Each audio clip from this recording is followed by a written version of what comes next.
Good morning, and good morning to Good everybody morning. watching us. Good morning. It's a pleasure to have you with us on this rainy morning in Tokyo and a cloudy morning in Shizuoka, where today's guest speaker of the Japan Expert Insights podcast is based at the moment. So I'm very, very pleased to welcome Mineko Arai today because she's here for the very first time. And even though she's here for the very first time, we already had a wonderful conversation about a month ago. And I think that there is so much that we all can learn from her because she's somebody with very, very rich life experience, also professional experience. And because of this, I want to say thank you so very much, Mineko-san, for coming to the podcast and welcome. Thank you very much, Maya-san. I'm really happy to be here to talk about my experience and then share my passion here today. And yes, thank you very much for this great opportunity. I was really looking forward to today. I was Yes. too. And thank you so Mm. very much. Just let me tell, I am sure that many of our listeners already know you. They have probably met you either in person or on LinkedIn. But let me just introduce you very briefly to those who haven't done that yet.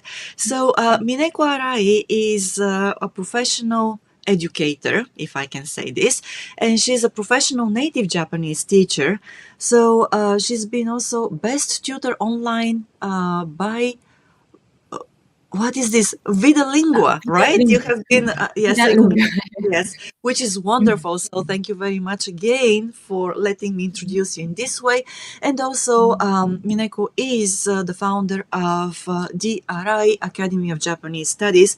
So before we talk about her academy and how she came up with the idea of setting the academy up and moving into this direction, we are going to talk about which is some much more basic, but which is much more essential, much more important for everybody who works across borders today. And of course, I'm not going to disclose the topic because I want Mineko-san to talk about it and talk about her passion and why it is so important when we meet other people to be open-hearted and open-minded. So, Mineko-san, let's go into that direction. But of course, before that, you can tell us a little bit about yourself, right? Because I know that you have been a backpacker in India, and this is something that not many Japanese women or even Japanese men, for this matter, have done in their lives. So, could you please just tell us a little bit about that? And from there, we can Yes, move, yes, into sure. Yes. topic today. Yes. So first of all, before I became a Japanese language teacher, I used to be an English teacher when back in 2003. So Okay. when I decided to study in London about applied Japanese linguistics at University of London, I decided to make a gap year Mm-hmm. for 7 months, and then I traveled from Asia to Europe. And then India was in between. Right. so so yes, this backpacking experience really changed my life about communication as a language Mm, teacher. So I met lots of people who who couldn't speak English really well. So I try to communicate with lots of different people from different countries, and that cultural experience really changed my mindset. So since then, when I teach Japanese, always I focus on mindset, but also, and after that, when I studied applied Japanese linguistics, it was very interesting to understand how people understand language, how right. people socialize with each other. And Mm. I try to, integrate all these what I learned in the past into my lessons, and then it's been 20 years already. But 20 years. yes, so the first 10 years or more than 10 years, I was teaching at UK universities and also the foreign office. So I taught to university students and then UK diplomats. But 10 years ago, I started Arai Academy of Japanese Studies because I developed my own teaching style. And I really wanted to help people who are not able to spend the time at university to study Japanese. There are many Right. people who are really busy and cannot go to university Mm. because they are working, for example. So then I Yeah. wanted to help those people and then started my academy. And last year was 10th anniversary of Arai Academy. And since then, I realized, okay, I should share my knowledge, my experience, and my passion, especially my teaching materials that I developed over the 20 years to share with more people worldwide so I can support more Japanese learners who are maybe struggling with the current situation. Mm. Right. Yes, that is here now. Yeah, Thank you very much. congratulations on the 10th anniversary. First of all, congratulations Thank you on very that. much. And I Mm. wish you well at least 5 times more. The successful years than the first 10. So at least Yeah. five. But of course, we know that once you start moving into the right direction, basically businesses and schools, they continue much, much longer than that. So yes, I'm sure that we're going to see even more good things coming from you and the Arai Academy of Japanese Studies. And also, what you said about languages, I think it's really important because, especially Japanese, you mentioned that you wanted to help people, right, who were busy and didn't have time to go to university or college to study Japanese there. And Japanese has been recognized as one of the three most difficult languages in the world, right? So I think that the more people there are like you, the better it is because it's a beautiful language. And I myself didn't think it was beautiful. I thought that it was very scary when I started learning Japanese because, of course, I come from a culture which doesn't I have can imagine. yes, kanji characters, right? I had absolutely no sense of um, hieroglyphs, right? And the way of expressing a meaning through a picture, stylized picture. So it was really scary. It was terrifying. And it was very difficult to start learning the kanji characters. But I think that we can go into this direction a little bit later, or maybe next time. I welcome you to the podcast. So, but why, basically, what do you think is the most difficult part for people who start learning Japanese, and not only Japanese, of course, another language which is not their native? I Or, think yeah, so. When I was teaching English to Japanese people, yeah. they had a big kind of block. Mhm.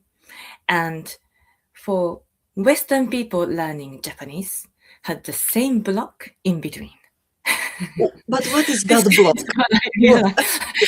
we all obviously we are human beings, and regardless of which side of that block or that wall, language wall or whatever we are, we Yes, inevitably run into it, right?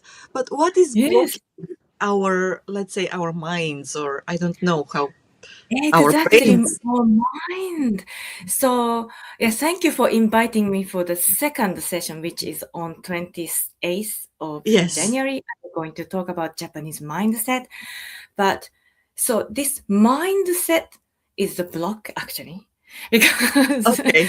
Right. so that's why when I teach Japanese, it's always about what Japanese mindset is like.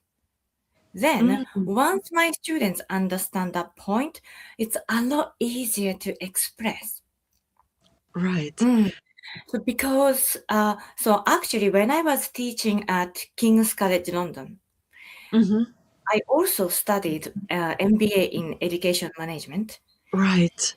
and then that was a great experience because it was it was the opportunity that I read Lev Vygotsky's book. He Hmm. is a sociocultural um, how can I say sociocultural researcher. Yes. His book called Thought and Language Mm-hmm. was really, how can I say, it gave me a big impact to my teaching.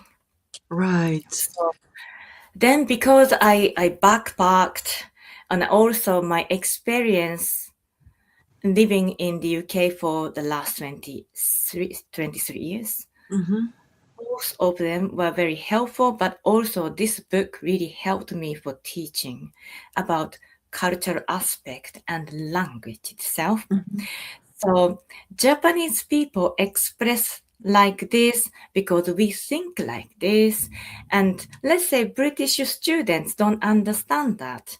So they Right. don't understand our expression. Okay. Mm-hmm. And for Japanese people who are trying to understand English cannot express like native English speakers because they don't understand British mindset. Yeah. Why they think like this and then they express like that. So because I understand both now, it's a lot easier to teach Japanese for British people or native English Mm-hmm. speakers at least. And so this kind of block Mm-hmm. should be removed by Right. understanding the block and by understanding different ways of thinking Yeah.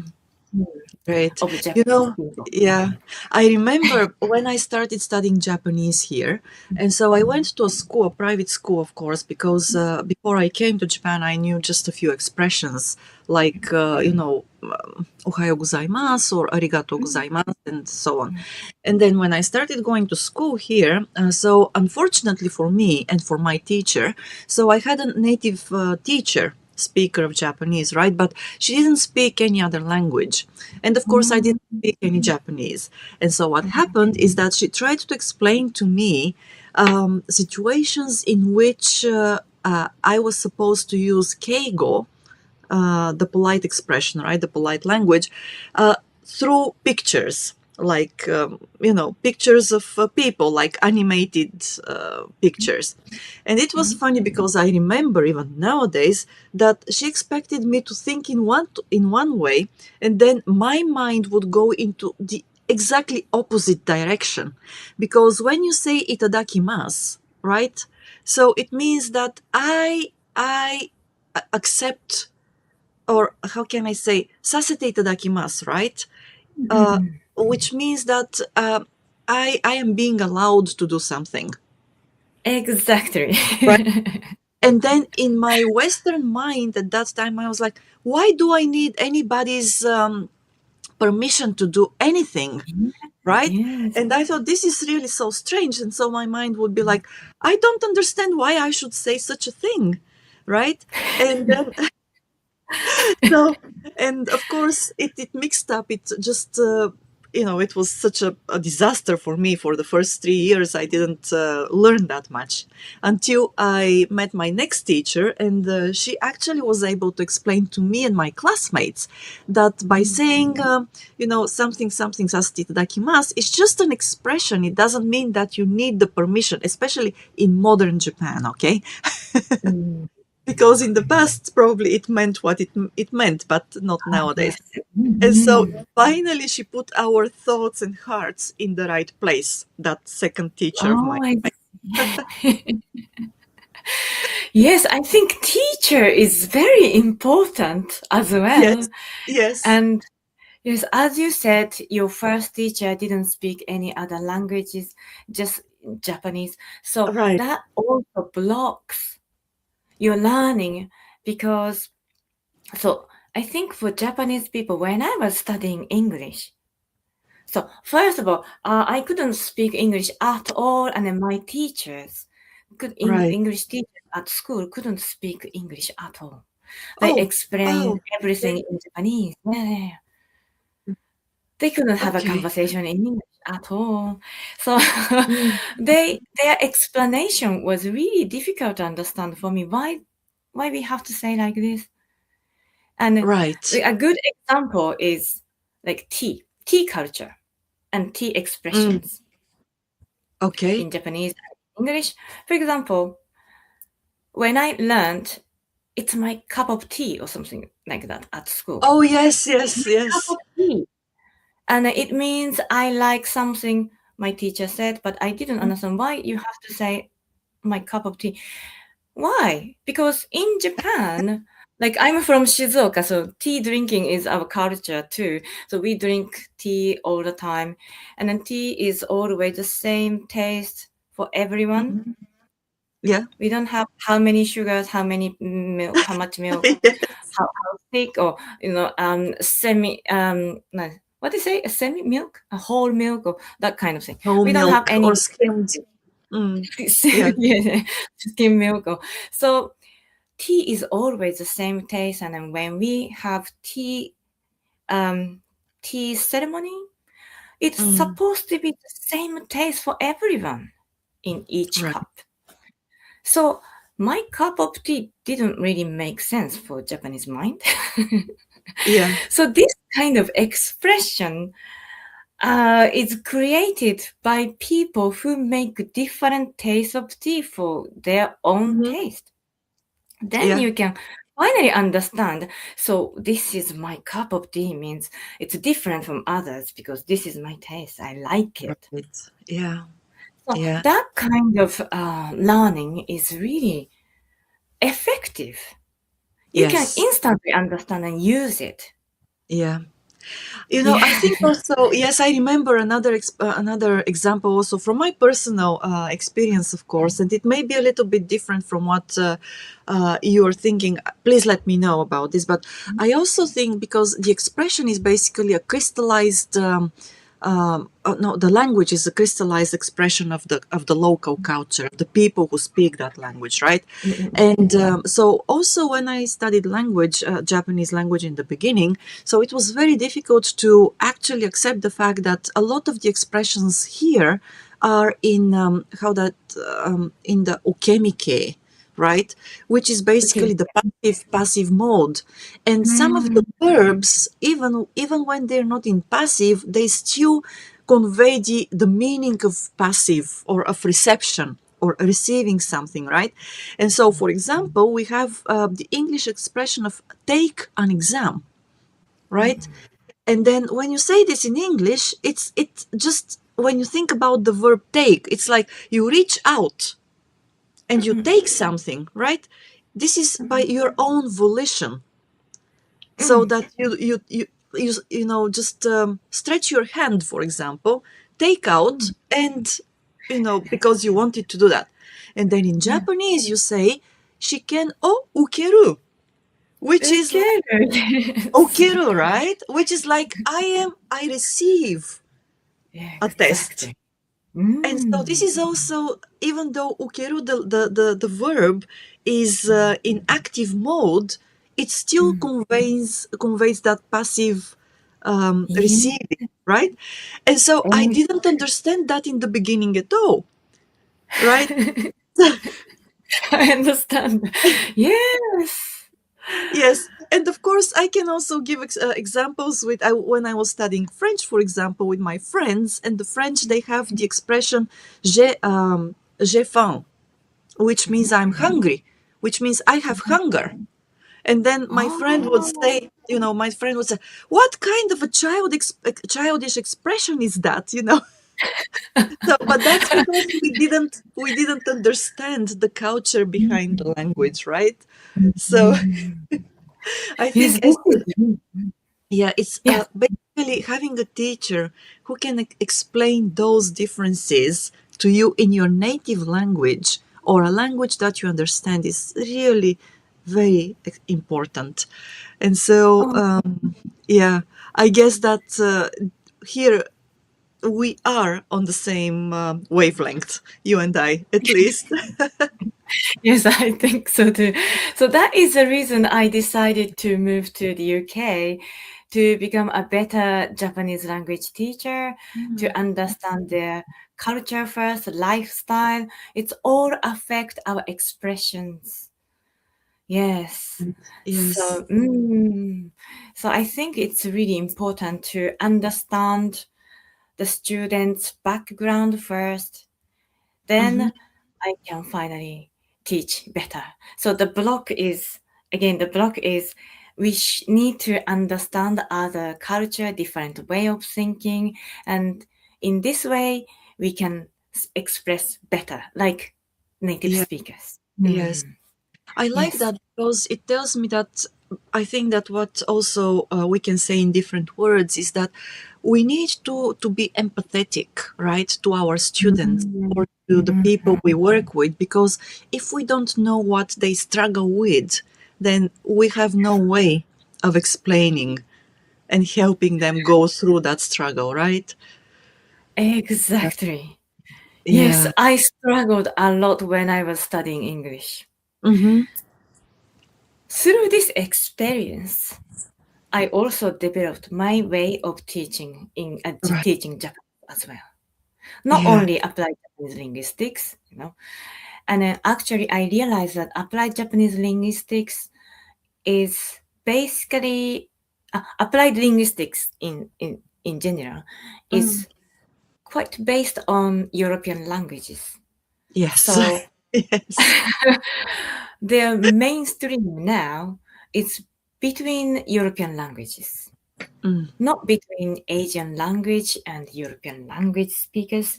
So if when British people want to learn Japanese, you have to modify that method into a little bit different, quite different way.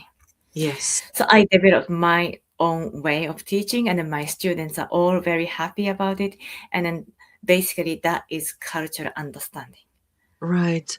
No, I'm so happy you say that and you developed that method, because that's another thing that I continued to struggle throughout, my studies, Japanese studies, because as you say, the applied linguistics, or well, the teaching methods, they are indeed developed for speakers of Indo-European languages, right? Yes. And we have that when I studied French, when I studied Spanish, when I studied Russian, when I studied English, it's always the same method.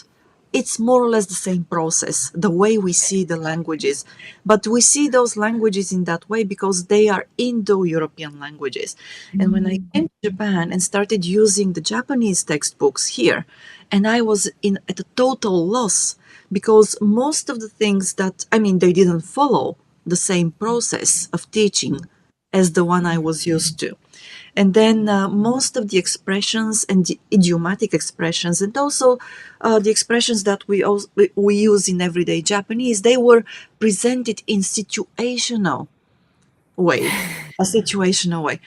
And I was like, I couldn't just create the structure of the language in my head. I couldn't create the structure of the grammar in the way I knew it, from other languages. And it was so confusing. It was so difficult to just go and yeah, I'm so glad that you have developed that method, for non-native Japanese speakers, and basically for speakers of Indo-European languages, because I'm sure that it makes their learning experience so much better and so much more enjoyable. Yeah. Yes, I really hope so too, because I really struggled when I was studying English, but there were no materials that help Japanese people Right. The other way around, right? personally Yes. because it Yeah. was so hard. So at that time I also developed my own way of learning English. Hmm.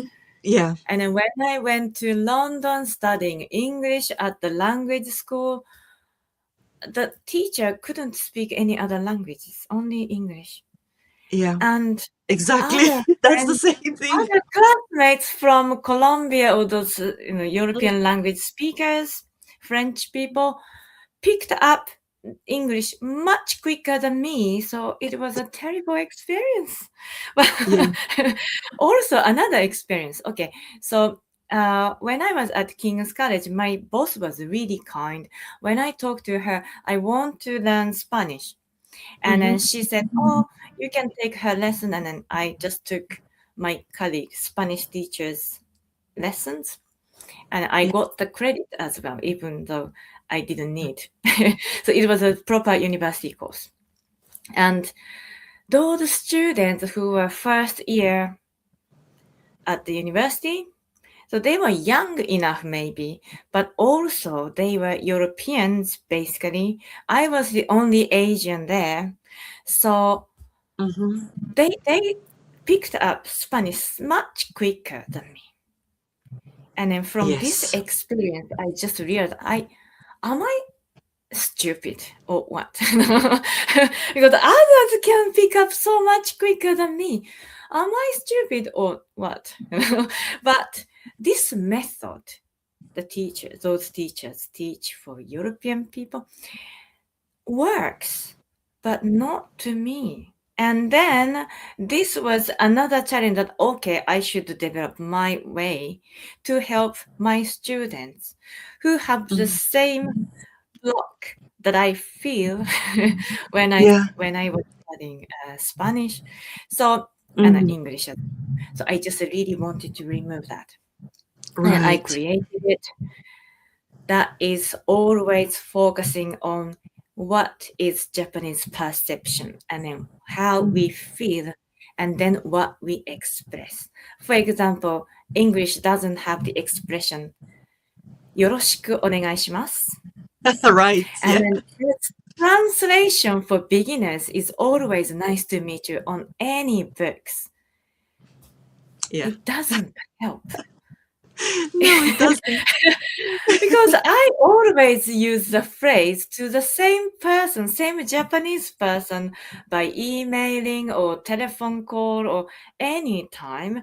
So when my students understand that expression as nice to meet you translation, they really get confused. Yeah. Yeah. Yes, It because it is. doesn't mean that Yeah. in, It is in confusing. certain situations, yes, but not always.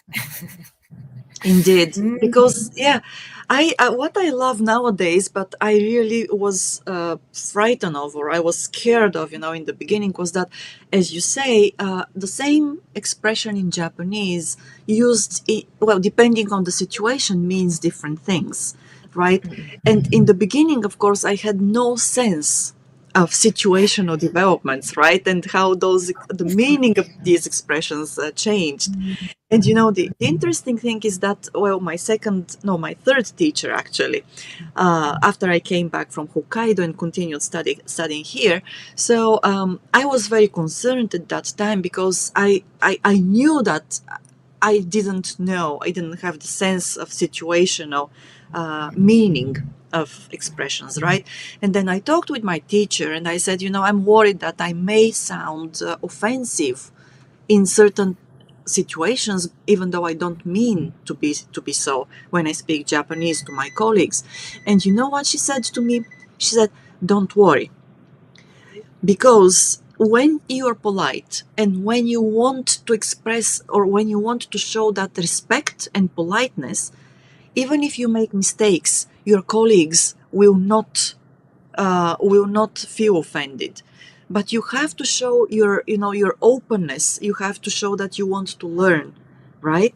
And you want to show respect to them. And Japanese people are very very attuned to that, so they feel when somebody approaches the conversation and approaches them the situation respectfully. And that's what she told me. And I thought later on, I thought this was probably one of the best pieces of advice I got, on the way of improving my Japanese. So, because she was like, yes, keep your mind open, be respectful. So, That's really nice. Yes, yes. This is the main thing I always teach my students as well. Because, yes, it shows respect. yeah. And we are human beings, first of all. So, especially Japanese people like to respect each other between Mm-hmm. Japanese people, of course, but between foreigners and Japanese people as well.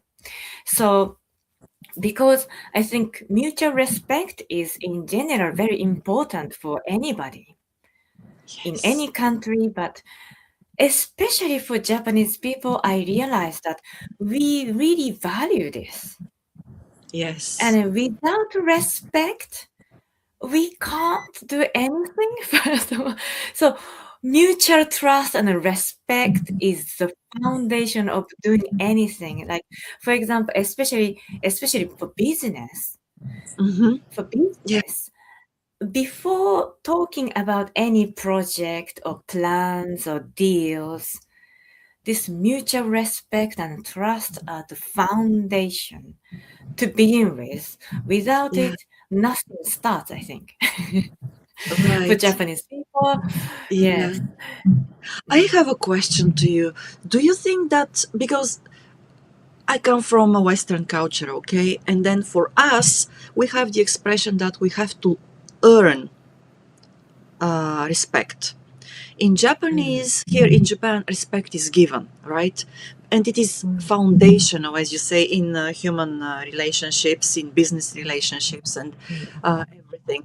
But so, because of this difference, I wonder whether you have noticed that for Western students, your Western students, is it more difficult to show that respect, or Yeah, how it's do you? not. Mhm. Yeah, Yeah. please, yeah. Okay. So depending on their personality too, some people just try to adjust for Japanese ways. So it's Hmm. easy for them. Some people resist, so it's more difficult for them. And Okay. I've seen some examples, but one who showed respect to Japanese way succeeded in his Right. business. And then the one, she was not, let's say, she was not my student, but just a client contacted me to get some help. And then Okay. I advised her, as for Japanese way, this way might be helpful for you. And then she resisted, and then she Mm, couldn't get good connection with Japanese client, and then she couldn't be successful. I see. And I don't mean that they should adjust for Japanese ways. Of course, Japanese people should adjust for Western ways as well. So this is Yes. again mutual respect. But if, let's say, if Japanese people don't understand how Westerners present whatever they want to explain, or if they don't understand, at least if you want to be successful, maybe those people who understand Japanese culture and then Japanese ways of thinking might maybe succeed better, I guess. Right. Yes, Yeah. mutual respect is the first thing, of course, for Japanese people, for Westerners, both. But yes, especially for business communication, because Mm, they want to succeed, and I want them to succeed too. But I right. always advise this is Japanese way. Of course, Japanese people should respect Western ways, but at least if you want to succeed, this is Japanese way. And I just suggest that. And then my students who follow that always succeed. Yeah. Yes. And Yeah. I'm I happy have. to see their success. Yeah. I have the same observations with all customers I work with, and it's really interesting because I believe that it takes a special kind of person or personality to to succeed in working with Japanese partners or in Japan, because for some people it's really difficult to be that flexible. And many people, though, who are flexible enough to adjust to the Japanese style when they work with Japanese people, they do expand their business here and they do much better than the other type. But I also think that, of course, it's I used in the beginning, okay, I used to think that it's about the cultural differences, but obviously it's not just the cultural differences, it's also the right, it's also the personality of the individual. So, and I don't know, what are your observations on this? We talk, Yes. so is it just flexibility, or is it something else in addition to flexibility? Yes. When What do you think about this? Yes. Yes, because the topic is about global communication and as Mhm, global citizens. And so it's better to be open, but why some people are like that and some people cannot? And then I mhm, just realized that. So, for example, in my case, I'm from Shizuoka. Shizuoka is really didn't have many foreigners when I was a child. I didn't see any foreigners here, but compared to people who grew up in Tokyo, they at least met some foreigners on the street when they were young, I guess, and like Yokohama or somewhere like that. But I didn't meet anybody, but I decided to create that environment. And then, yes, on the third session with you in February, I want to talk about education, but education and environment are really strongly linked. So, environment is really important in order to change our mind, mhm, attitude towards something different. And this attitude is so important. And how you can do is, I think, first of all, it's important to see something different, which is not what you always see. mhm, For example, yes, I spent 3 months in Istanbul last year, and you don't have to go abroad. Recently, you can watch YouTube or whatever, and you can contact them, you can communicate, you drop a message or comments on your mhm. favorite, blogger or somebody like that. So there are more opportunities to expose yourself to different culture, different world. Right. So it's all up to you, but try to see something different. That is the first step, I think. Mm, Then you can still resist. You don't have to accept first. First step is try to understand. Try mhm, to understand the difference. Different culture, different ways of thinking is the first step. Then the second step, after some time, I think it's important to be able to accept the differences. yeah. Mm. And because I've been in the UK for 23 years, I realized that UK people are quite good at it because there are so many foreigners, immigrants there. Okay. Right. And their classmates, when they're child, they always have foreigners in their class. Mhm. But Yeah. like me, everyone was Japanese people, everyone spoke Mm, Japanese. That environment really didn't help. My English teacher didn't speak English, something like that. So environment is so important, and nowadays social media is so useful. Wherever you are, you can access English spoken whatever, programs. right. Yeah. You can drop a message to them. Mm, Yes, you can create the environment if you want. So first of all, just expose yourself to those, new things, different right. things. Yeah. Yes. I think that is the key. Then you don't it's hard to accept at the beginning because it's so different. But then Yeah. slowly you get used to it. I think Maya-san, you said the first 3 years in Japan was hard too, but slowly Very much. you needed to understand everything first. Yeah, yeah. So it Personally, takes yeah, time. it was really. I mean, I when I came to Japan, I didn't know almost anything about the country because back then Japan was not positioning itself as an international travel destination, which also means that they weren't publishing much information about the country, its history, out of Japan, right? So, and because of that, I didn't know much about the country. I thought that when I came to Japan, I would still see samurais, walking the streets, right? And I didn't know what to expect and everything. And so, of course, when I came here, it was a very highly technologically developed country, of course, But then again, people were very reserved, right? And back then there weren't so many people who spoke foreign languages.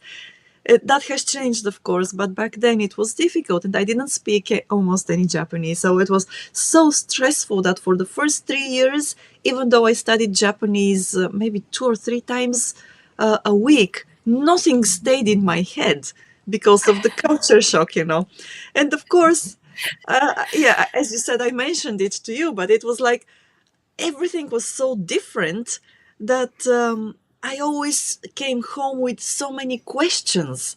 Like, why is this happening in this way? And why are people saying this? Why are they doing this? It makes no sense to me. Well, to me, right? So, Understand. and then, of course, back then, my husband learned how to explain his own culture to somebody, who had no clue of what it was. So, Yes, I understand your feeling. So when I first moved to London, it was hard. Before that, I traveled from Asia to Europe. That was tough, but living in one country was different experience too. yeah, So at the beginning, yeah, maybe language barrier first of all, but also cultural barrier. So it was hard to make not a friend. Yeah, I made friends with foreigners first, but not with British people because my approach was different. I was maybe too friendly for them. Maybe they needed to have more distance, but I was too friendly. And then those other friendly foreigners became friends easily, but the British people were not like that. And so, yes, I looked maybe crazy for them first, but yes, slowly I understood how they keep distance, how they get closer each other. So I observed that and I learned it. And so, yes, like that is just one example. But so, first of all, you really have to understand how they think, what is the way they do, then plus language, right? So yes, our behavior and cultural understanding, our attitude is the key. So we really mm, should try to understand yes, difference. yes. Yeah, I so much agree with you because just once again, going back, to my first 3 years in Japan, I was totally lost because of I was still trying to understand the culture. And of course, I didn't accept everything at that point of time. Later on, I learned to do it, and it's really helpful when you do that, right? It takes time, different time for everybody, of course. But the point is that once again, the attitude is so very important. And I noticed that because even though I didn't speak the language back then, I was still able to make friends here, right? So, which obviously, I'm sure it came from this mindedness. But I also wanted to talk about one more point that you just made, and it is about observation. And to everybody watching this, a foreigner who is watching this, a non-Japanese speaker is what I'm trying to say. Please remember that in Japan you are expected to observe. I have to say that the Japanese people are very good observers.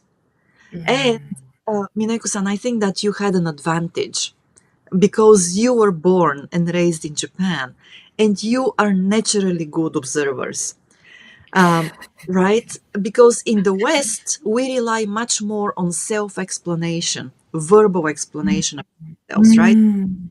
Um, so we have to develop that skill of observing, right? Being observers. And because we basically communicate much more verbally, in Japan, the communication is, I would say that 80% of the communication in Japan is even more than 80%, it's non-verbal, right? Because Japanese language is not explicit. So, like the Indo-European languages. So, I wanted to say, as somebody who has studied Japanese and comes from a more explicit linguistic culture, I want to say don't give up. Try to develop, this observation skill when you're learning Japanese in Japan, because it is really helpful. And I want to say once again, for you, Mineko-san, it was an advantage which maybe you didn't realize you had when you went to Britain. So, I think this is quite deep. For me, I realized that this is about cultural differences, about religion in general. Like Japanese people, based our culture is based on more like Buddhism, and the Western culture is more about based on Christianity. yes, And in Christianity is always teach you what is yes, good, what is hmm bad, what you should do. yeah, Buddhism is different. They throw a question and let them think. yes, So Japanese people don't get answers, so we have to think. hmm In general, of course, at school teach, but in general, I think this is the differences of yes. how we behave in our daily life. Yes. And also, I believe that Yeah. the Japanese communities are also quite closed communities, right? And when you also live and work in a closed community, you develop that implicit understanding of each other. You don't have to actually say many things to know what other people are thinking, right? So, but of course, yeah, Exactly. yes. It's So, like the common routine. So we yes, know each other. Yes, you yes, do, I do too. Something like that. Yes, yeah, exactly. yeah. So this close community is a big difference too. hmm Yes, yes. So that's why it's important. In a way, some Japanese people find it really hard. Yeah. So, for example, because if you misunderstand, hmm it's a big problem. Oh, Because yes. people are basically all different. So between Japanese people, we misunderstand each other too sometimes. Yes. So Yeah. sometimes we cannot understand another person, and then they have argument or something like that in Japanese. hmm So it can happen between people, but so some people, of course, cannot figure out what others think easily. hmm Some are True. sharp enough to, get everything right, but not all the time. So when you make a mistake, it's a big problem for Japanese people. That is that is not good as hmm Japanese culture, but for Westerners, they explicit everything. So it's all clear and you can avoid miscommunication. I think this is a great advantage of, talking everything clearly. Yeah. Mm. Yeah. But also, I think another, I mean, like when you think about the history of these two different parts of the world, right? So basically, in Europe, think about it as the old continent. There are so many ethnic groups there, right? And there are so many countries in that very narrow space. And so basically, the Europeans came through history either by fighting with each other or explaining it, themselves to the other person. So they had only these two modes: either explain what you want or you fight. So, That's very interesting. I like that oh, and idea. I'm oversimplifying now, but when you come to think about history, of course, because they had to live in closed quarters, right? Those different ethnic groups, they come with different languages, and of course, there were many people also coming from other continents during the Middle Ages and then the Renaissance and everything. So the Europeans didn't have much of a choice but to further develop that tradition of explaining, right? And of course, language, without us noticing that those changes, languages are adapted to the needs of the people who speak them, right? And while in Japan, Japan was never an invaded country. So it's really homogeneous, much, much more homogeneous than Europe, for example, or the United States nowadays. And because of that, also people lived in smaller communities. They developed those shared customs, right? And the habits and everything. It's not to say that, I mean, I like to also give another, or just say another thing, that of course the community spirit in Japan is very important for the way communication is done, right? But also because many foreigners who come to Japan and they think, oh, they don't like foreigners, and they treat me like an outsider. It's not really by design. It's not intentional. I have to say that Japanese people among themselves, they treat, the people in Osaka, maybe not Osaka, but let's say in Kumamoto, they treat people from Osaka like outsiders too, right? Because they come from different parts of Japan. So Yes, uh, yes. what I want to say is that it's not against foreigners, is my point, right? Exactly. I have a friend from Osaka actually, and he explained about his experience lived in Mie. Yes, so because Mie is close to Osaka compared to Shizuoka, but still he said that the culture is different because for Mie people from Osaka is like a kind of, how can I say, not respect but different, and they are kind of offended somehow. I don't know why, but maybe because Osaka city is much bigger than Mie, I don't know, kind of offended. So he has to be careful about how to behave with Mie people Mm, as a yeah, person from Osaka.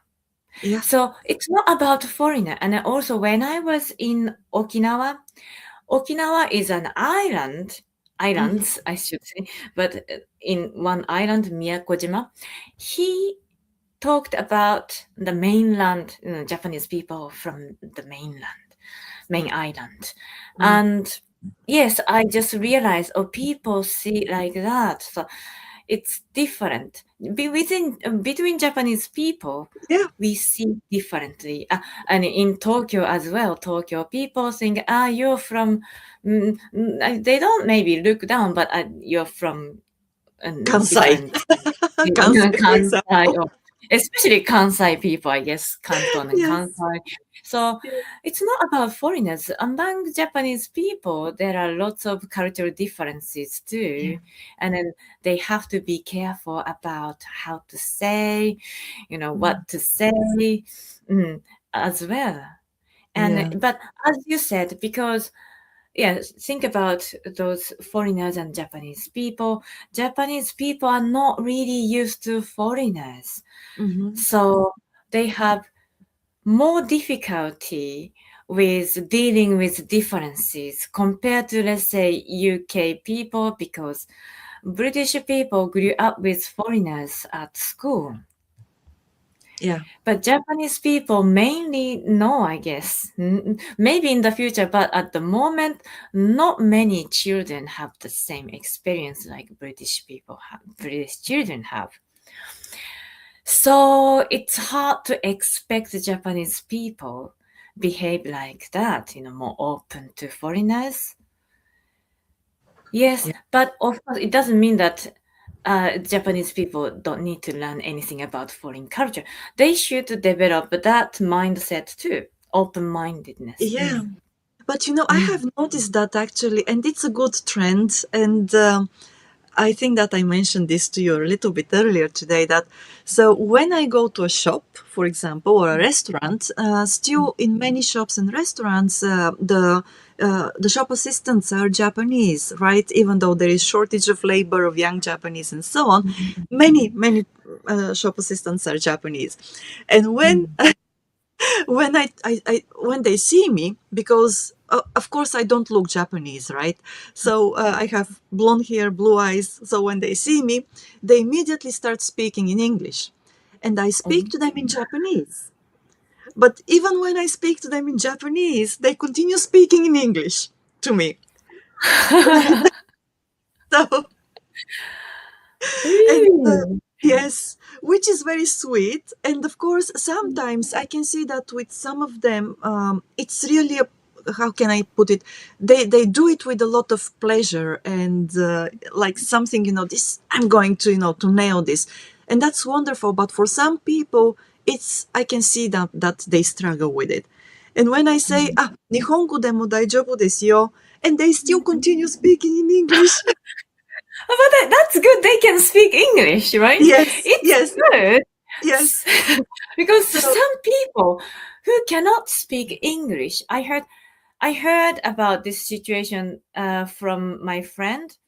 mm, She said, so there are some staff working at like hotel, international hotel, but they cannot speak English very well. So when they have customers, they try not to see the visitors because they don't want to speak English with them. oh, They interesting. said that is a problem. Yeah, Mm.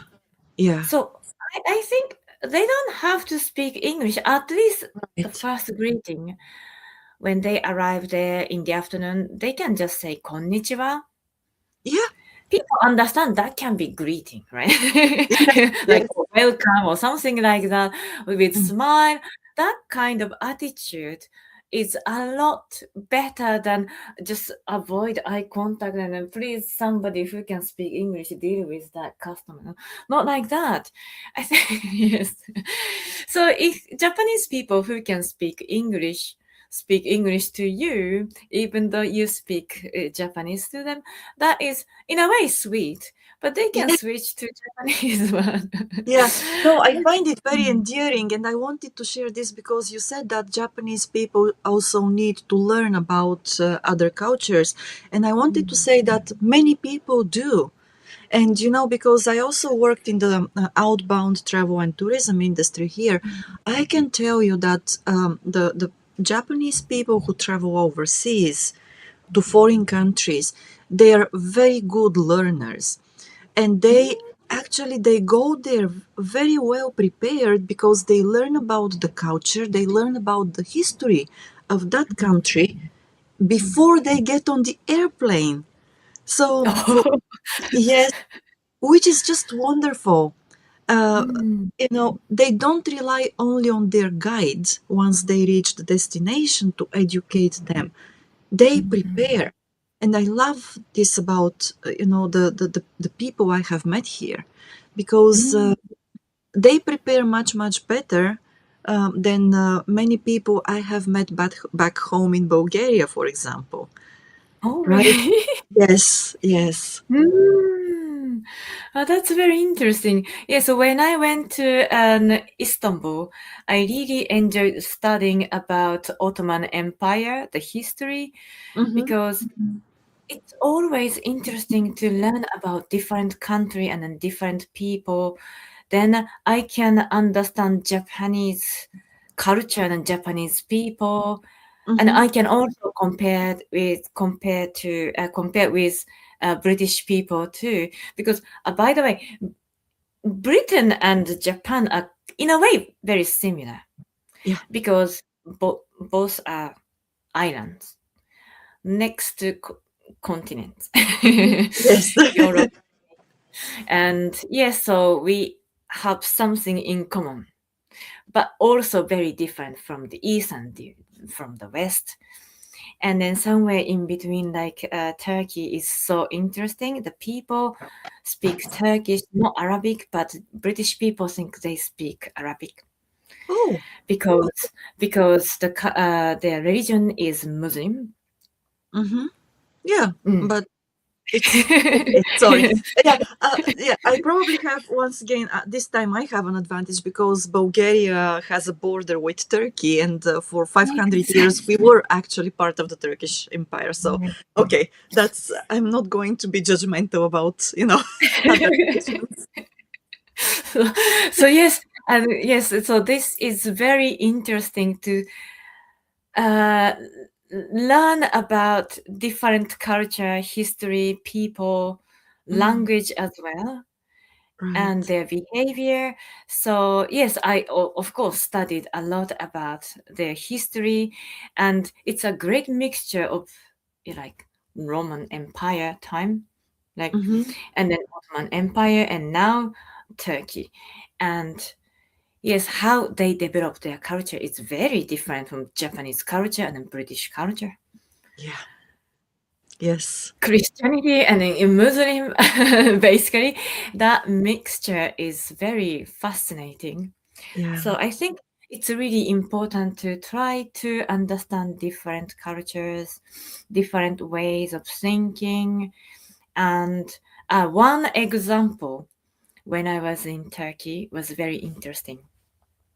So I had a favorite pilau shop, like Yes. butter Okay. rice, butter rice shop, and I went there a few times and always try to speak some Turkish, All right. Okay. basic Turkish words, but this owner was very happy about it. Mm. And one day I heard a group was speaking English. Mm-hmm. They were, native English speakers and speaking in English, and then they were speaking only English all the time to this owner, the staff as well. Okay. And his attitude was different because they didn't say thank you in Turkish, but I always say thank you in Turkish. And then his attitude was very different.